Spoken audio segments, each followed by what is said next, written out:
So this says day 2, as you notice, and this is a newer sheet of notes. Here, as it said yesterday, and notice I've added trigonometry up there because that's really what we're talking about. It says determine each of the following trigonometric ratios. That's big words for, find sine, cosine, and tangent. As a fraction and as a decimal, rounded to the nearest 10,000.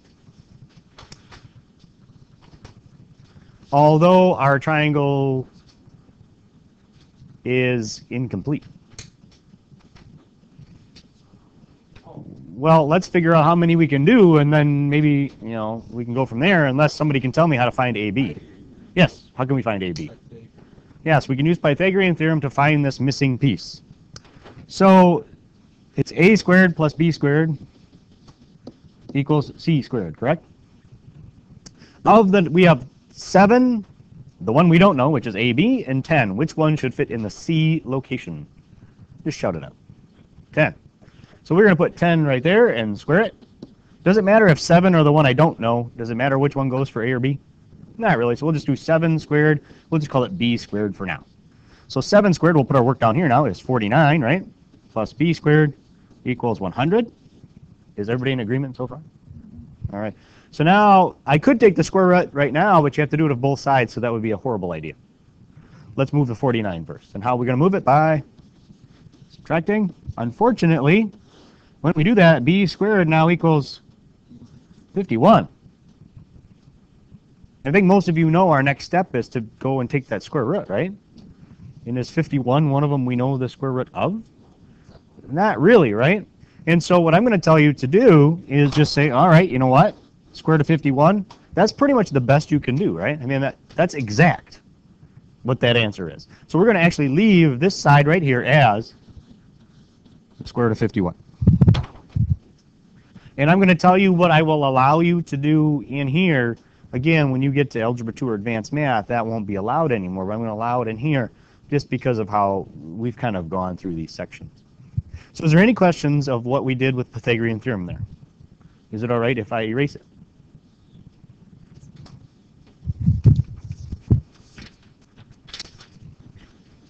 All right. So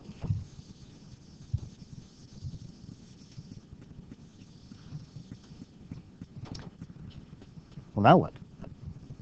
What do you do? Well, remember that sine, cosine, and tangent is just like a code, right? You just got to break the code.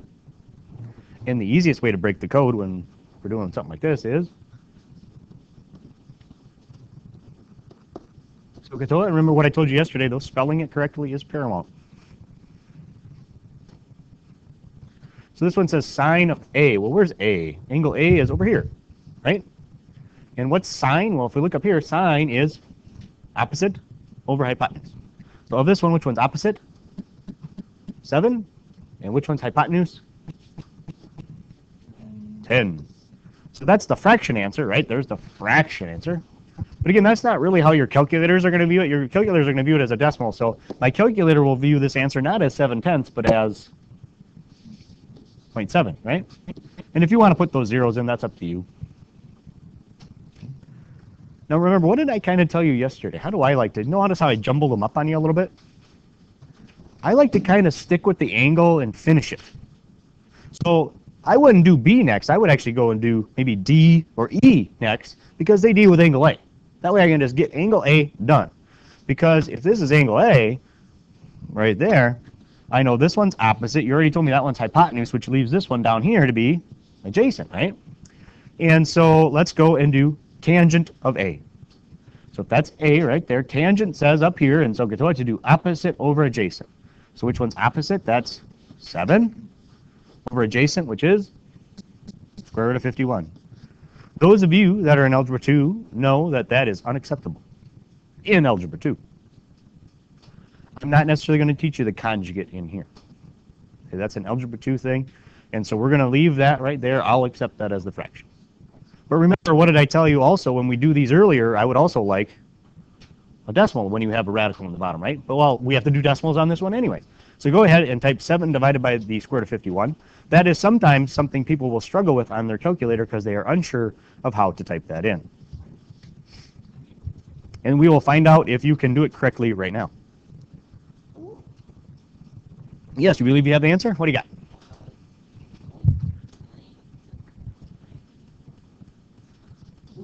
I think it's close. Whoop, that's an 8. I think if you round it, it goes to 02, right? 0.9802. Okay. So if you did not get that, make sure that you know how to type it into your calculator. Is everybody good with that? Any questions on how to type that in? All right. So let's go finish cosine of A. Well, cosine says to take adjacent over hypotenuse. Well, adjacent is square root of 51 over hypotenuse of 10. And so we find that decimal, and I got, when I did it, 0.7141. Okay. What I would like you to do right now is take a minute or two to basically do all of them that deal with angle C. So just because I'm going to angle C, is that still square root of 51 down there? Yeah, right? That still is. But maybe some of the other stuff changes. I'll maybe color code this and do C in green. So if that's C, what changes is now this one is opposite, this is adjacent, and that's still hypotenuse. So go ahead, finish those up, give me the fraction, please, and the decimal.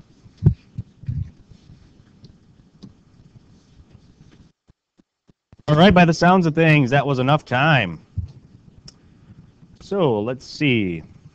If we're going to do this one, cosine's the first one that they're asking for here. And so if we're going to do cosine, what are we doing green here? All right, cosine up here in SOHCAHTOA says adjacent over hypotenuse, which now is 7 over 10. And hopefully you do not go to your calculator basically for 2 reasons. 7 over 10 is really easy, and the answer is right there. All right. The next one is sine of C. So here's angle C, and we have our adjacent, opposite, and everything listed. And sine is opposite over hypotenuse, and so it is the square root of 51 over hypotenuse, which is 10. Once again, hopefully you don't have to go and type that in again because you already have the answer. As long as you trust your initial answer, it better be 0.7141. And the last one, tangent of C. Some of you probably learned something yesterday that sometimes the tangents are pretty easy to do once you have one of them. But let's just go and do it. Tangent up here says opposite over adjacent, so it'd be square root of 51 over 7, which is bigger than 1. 1.0202. Right? Yeah. All right. So any questions on how to do that? So really what we're doing is we're kind of doing it by hand. We're finding what is that ratio or decimal in that triangle by hand. Okay. Well, now what we're going to do is let's go see and kind of combine the two. So this is actually the example that at the end of yesterday's notes that will no longer be there in subsequent years. So probably we want to draw a picture. Because we know SOHCAHTOA only works for what type of triangle? A right triangle. So if we don't have a right triangle, we better not try and use it. Right? So we have a 16-foot ladder that is propped against a building. Okay, so you start with a building. If you want to add windows and doors and satellites, whatever, go right ahead. And we have a ladder that is propped up against it. So obviously we're not going to put a ladder like that because it's going to fall over. All right, just general knowledge, right? And so propped up against means it's something like that, right? And we know that that is actually 16 feet long, right? Because that's how long, that's what it says the ladder is. It says it's 16 feet long. And it says the angle that the ladder forms with the ground is a 55-degree angle.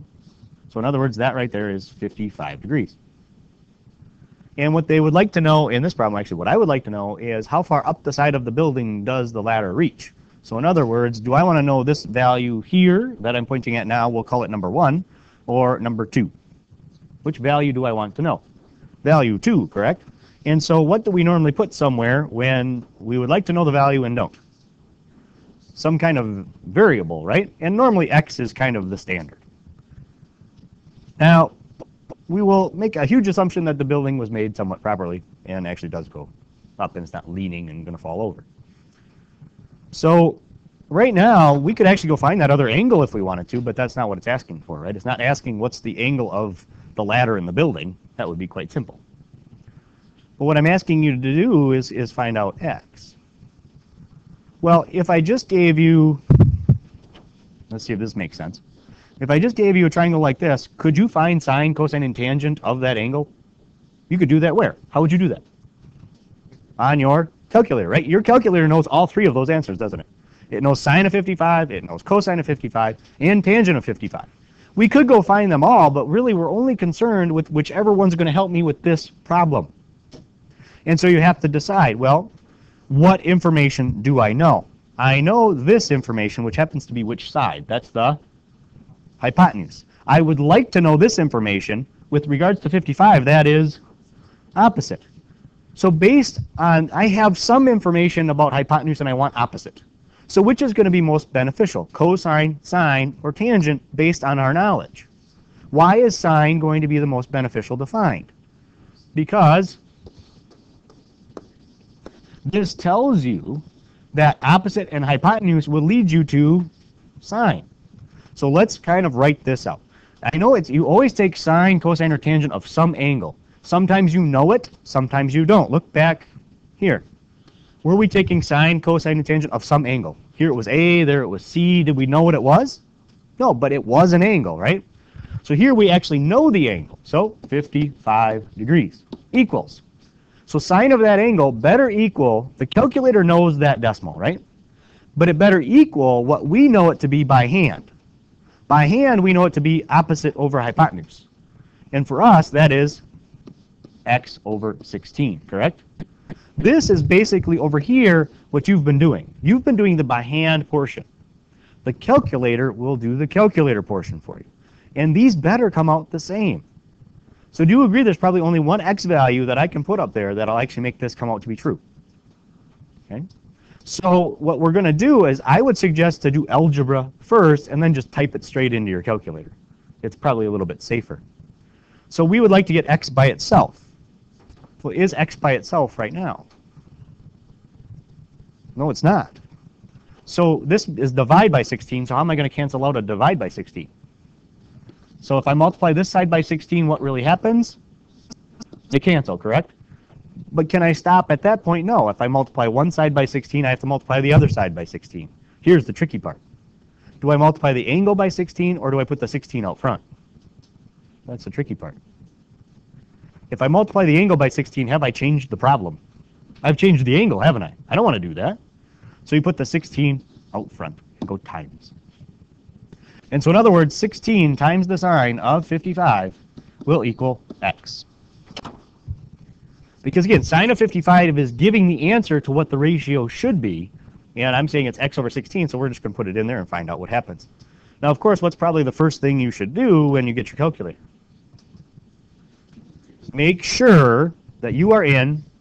Wait, now how do I do that on one of these again? Yeah, go to mode. How am I doing? Yeah, if I type that in, I'm not going to get the right answer, am I? Well, I'll get the right answer just in a completely different language. And so we have to go down there and say, I don't want it to be in radians. I would like it to be over there in degrees. Okay. So is there any question as to whether your calculator is in degrees right now? All right. And so all we have to type in, and in fact, is it okay if I just, can you still see this? Okay, so I got to type in 16, so you can still see it even in the back there.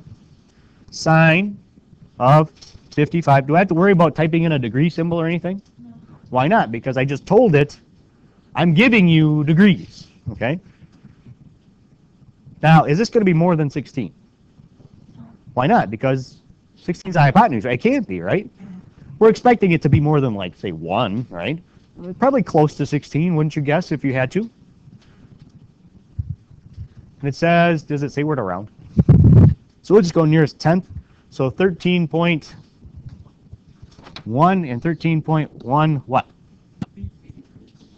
Feet. And if you need to see that calculator again, that's what it looks like.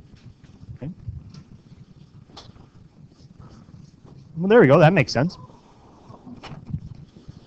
Now, let me make something very clear. What that means is if I put 13.1 right there, new grade would be 13.1 over 16. That would be some decimal. And my calculator will give me the same decimal, or very close because we rounded, right, if I type in sine of 55. That's what it's saying. The calculator knows the answer. We're trying to work towards it by hand. Make sense? All right. So far, we're trying to put the two together, but there's one more thing we really got to talk about. And that is, what if I'm given information a little bit differently? How is this? This is a little different, isn't it? We've been doing stuff like that, but now I want you to actually figure out the angle. So this over here is actually the ratio of the sides. Somebody went and figured it out for us. That's the ratio of the sides. Does my calculator know what that angle has to be? Yes, it does. But you have to somehow tell your calculator, tell me the answer. Okay? Think of sine, cosine, and tangent as very special functions. And when we multiply, we try and cancel it out by division, right? When we add, we try and cancel it out by subtracting. So basically by doing the opposite. What's the opposite of sine? That's kind of strange. It's basically what's called, it's actually called arc sine, and it's written as sine to the negative 1. Okay. Is that also on your calculator? In fact, it's probably right above sine, right? And so let me just show you how this works first, because way too many teachers out there just kind of give the information, don't show why it works. So I'm going to just write this out a little bit better here. Let me show you algebraically truly how this works. What I'm trying to do is cancel off sine. And the only way to do it is sine to the negative 1. So what do these two do to each other right here? And I'm left with the angle. And isn't that what I want? But if I take sine to the negative 1 of one side, I have to take sine to the negative 1 of the other side. So E equals sine to the negative 1 of 0.8860. Now, it's very important, once again, to be in degree mode, because you're telling the calculator, not that I'm giving you degrees, but you're telling the calculator, give me the answer in degrees. Okay? So is there anybody that cannot find the sine to the negative 1 button somewhere on their calculator? Okay? All right, so if you have one very similar to the one I'm dealing with, you are simply going to type in, here's my sine to the negative 1 right above, so I'm going to hit second and sine. See, there's sine to the negative 1, and I'm going to type in 0.886. Do I really need to type the 0? No, but if I do, is it going to affect my answer? No. So it's fine if you don't want to, or you can if you feel more comfortable if you type it correctly in there. And so this tells me that the answer is... So if that is not what you got, or type that in now and make sure that is what you're getting. There are some calculators that you have to actually type in the 0.886 first and then hit sine to the negative 1. Does anybody have? I don't think anybody in here had that yesterday. So it says to the nearest tenth, so this answer is 62.4 degrees. Is the place that it would actually have that ratio. Whether the triangle's huge, small, doesn't matter. If you have a 62.4 and you take sine of it, you're going to get that every time. And if you don't believe me, take sine of that and you're going to get this. That's how it's going to work. So how are we going to get rid of cosine? Is it okay if I erase this, or do you want to see it yet? I just don't have room for my cosine. Speak now. All right. So is arc, so this is called arc sine. What's going to get rid of cosine? Arc cosine. So do I do sine to the negative 1 on this one? No, sine to the negative 1 is not going to cancel out cosine. It only cancels out sine. So I'm actually going to take cosine to the negative 1 of cosine of W equals cosine to the negative 1 of negative 0.0254. Wow, that's, I don't know, my brain just slowed down there for a second. I'm not sure what happened. All right, so what happens with these two? They cancel, leaving me with the angle, and that's what you want. And so you take arc cosine of that. And I'm surprised nobody in here asked about that. It happened on your worksheet too. Angles can be negative? Or our ratios can be negative? How does that happen? And yes, they can. And we dig way further into that in advanced math. But basically just pretend, you know, what if the triangle was put upside down? Do some of them go down, which would be like a negative value? And so they can actually be negative. All right, so let's type that in and see what we get. And then I'm sure you probably already know what to do for the last one. So what do we got here? Arc cosine of... Now when you use these, make sure you use that for a negative, this little bottom one here. Don't use the subtraction, otherwise your calculator's going to get really confused at you. Negative 0.0254. It's basically going to give you a huge error and say, what are you talking about? So it's negative point that. So to the nearest tenth, it is 91.8 5, right?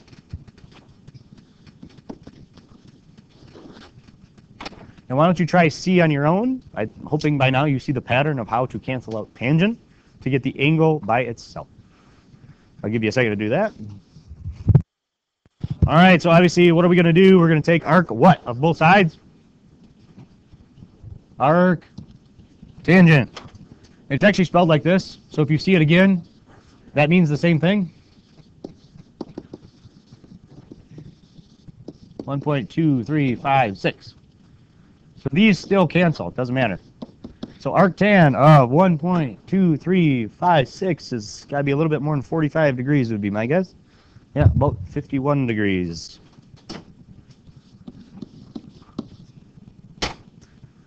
Okay. So any questions on how to get the angle alone, basically? Okay. A couple more examples. We'll see how well we do, and then we'll decide if you have homework or not. Hey, this is the same problem. Must be a typo or something. Oh, wait, no, it's not. It's still a 16-foot ladder, though. It's still propped up against the building. So, here we go. There's your building. Again, add whatever it is you feel comfortable with adding. There's my 16-foot ladder. And now it is, we know that it is 14 feet up the building. What is asked for is the angle formed by the ladder and the ground. So how is this one different from what we had before? Yeah, now I'm telling you how high it is, and I'm asking for the angle, where before I said, here's the angle, tell me how high it is. But very similar. Done quite a bit, somewhat differently. Once again, we are making that huge assumption that the building was made properly. Because remember, SOHCAHTOA only works for right triangles. And so we have to decide, well, I want to know this angle right here. And the sides I have are actually opposite that angle and the hypotenuse. So of our three, sine, cosine, or tangent, what's going to be most helpful? Sine, if you want to do it quickly. Could you find this third side if you really felt like it? Yeah, Pythagorean theorem, right? But that's just extra work. And you're probably going to have to round it anyways, right? So you're telling me sine's going to be most helpful because this is opposite and hypotenuse of this angle x. I agree. So we're going to take sine, and you always take sine, cosine, and tangent of some kind of angle. And I don't know what the angle is, so we're going to call it x. So sine of some angle. I don't know what the angle is, but sine of some angle will actually give me that ratio. Guaranteed.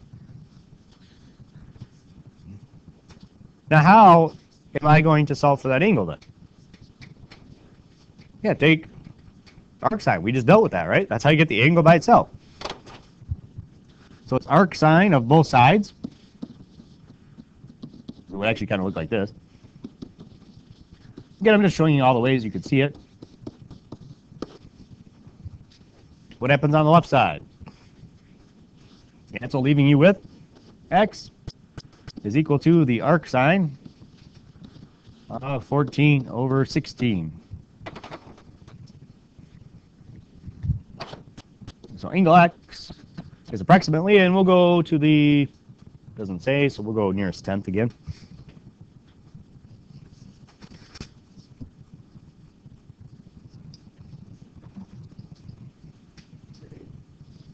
What'd you get? So 61 degrees if you're round. Does that make sense that this angle is bigger than the one we had in example 2? Example 2 had a 55 degree angle and had what, 13.1 across from it? This has 61 and has 14 across from it? It does make sense, right? Because they're similar triangles, so that does make sense. Any questions?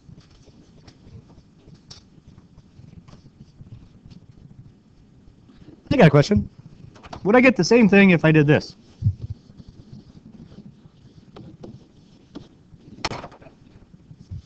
Why? Isn't it the same ratio? So shouldn't you get the same thing? Because if I take 14 divided by 16 and 7 divided by 8, is that the same decimal? It is, and my calculator only looks at it that way. It says, okay, where does this decimal happen? I don't care if it's a huge one that's 14 and 16 or 7 and 8. It doesn't care. It knows that angle has to be 61 degrees approximately. All right. Very easy to get this one wrong.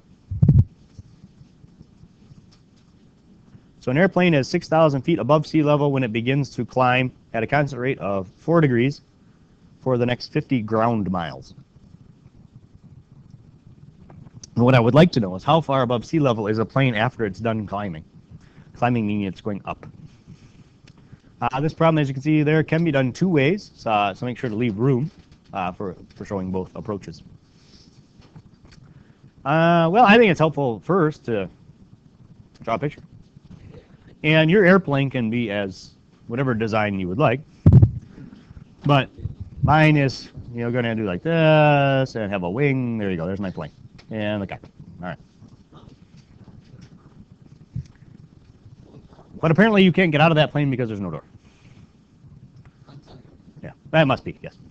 Must be on the other side. So we know that this is how high before it starts even climbing. It's already in the air is what that's saying. And it's how far up in the air? 6,000 feet. I think 60,000 might be a little bit much. And it's saying that it's going to start climbing. So my plane is going to start going up. Right? Basically, if it were to continue going straight, do you see how it would do that? Right? Not climbing, if it just stayed at the same height, it would do that, agreed? And if it's climbing, it's obviously going to go higher. Well, you can tell me that angle. What does the problem tell you that angle is? 4 degrees. So is that a lot? Not really, but if it goes too high, everything's going to start falling out, and people will be falling over, and the snack cart will be rolling right down the aisle. So what we really want to know, we would love to find out that, right? Because that's additional height. That's how much higher it would be than it was before. But boy, it seems as though we're missing information. Yeah. Yeah, 50 miles, and that's ground miles, so that would be this one, right? Well, it still seems like we're missing information on our triangle. Yeah. Yeah, couldn't I just say, like, this is basically what? This bottom one is a rectangle, so can I put 50 there as well? 50 miles? Right? Can I do that? So my picture got a little big, but that's all right. So now what we have to do is we got to say, okay, I've got this angle here of 4 degrees. And I got that right angle. So if I wanted to, I could go find that other angle up there, right? But it's just more work. And so I got 4 here.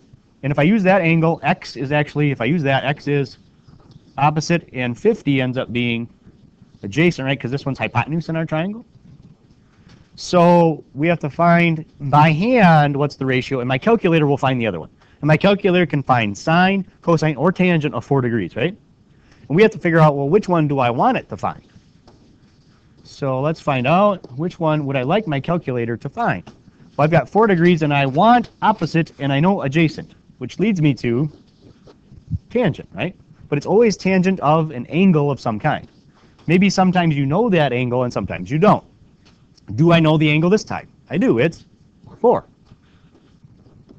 My calculator knows that decimal. And I also know that the ratio is opposite over adjacent, correct? I know that. Now, at this point, I told you it's sometimes helpful to do the algebra first, because let's face it, tangent of 4, that's not going to come out to a really nice decimal, right? It's not going to be like, oh, 2. Yeah, that's not going to happen. All right, so why don't we get this 50, get the x by itself, so get the 50 out of there by multiplying by 50, so it cancels here. Multiply by 50, so it's over there. Remember, out front, don't multiply the angle by 50. All right, and so then x basically equals 50 times the tangent of 4 degrees. So x is approximately,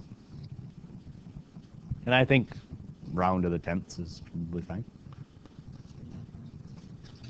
3.5. 3.5 what? Miles. Very good. Now, you may notice I haven't exactly circled anything yet. Because, yeah, I haven't really answered the question yet. It's asking how far above sea level is the plane after it's done climbing. Is it obviously more than what it was before? Yeah, it's going up, right? It better be. Okay? Yeah. Do we have an answer? I have been told, well, actually, this is the first time I've done this one, but I could see that people would tell me 6,305 feet or 6,003.5 feet. So you're telling me in 50 miles it rose 3 feet? I don't think so. So how do we do this? I mean, there's two ways you could go about it, and I think the easiest way is to take the miles and convert them to feet. Well, how many feet are in 1 mile? 5,280. Very good. So we're going to take that 3.5 and take it times 5,280, because this is miles, that's feet. That'll tell me how many feet.